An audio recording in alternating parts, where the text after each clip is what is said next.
Bahujan Samaj party इस बार प्रत्याशियों की खोज में देरी लगा रही है।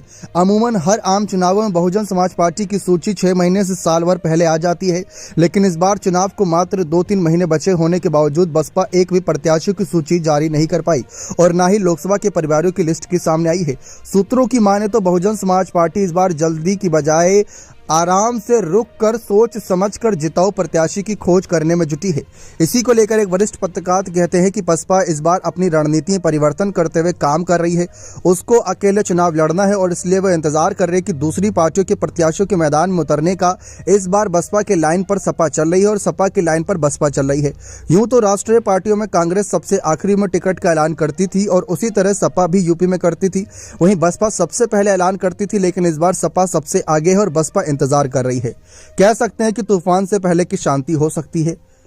अब वरिष्ठ पत्रकार के मुताबिक सपा कांग्रेस के साथ गठबंधन में है और भाजपा में अन्य दलों के साथ गठबंधन में है और बसपा अकेले लड़ रही है। इस लिहाज से वो सबके प्रत्याशियों के ऐलान के बाद जातीय समीकरणों के अनुसार अपने प्रत्याशी फाइनल करेगी। उन्होंने कहा कि वैसे तो बसपा में प्रभारी नियुक्त हो चुके हैं, लेकिन अधिकृत सूची आनी बाकी है।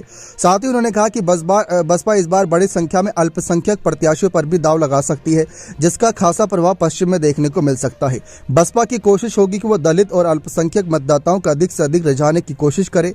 पिछले 2019 के चुनाव में भी बसपा की जीती हुई 10 सीटों में से 8 सीटें ऐसी थी जिनमें यादव मतदाता ही नहीं थे और दलित मुस्लिम के कॉम्बिनेशन ने उसे जीत की तरफ आगे बढ़ाया था।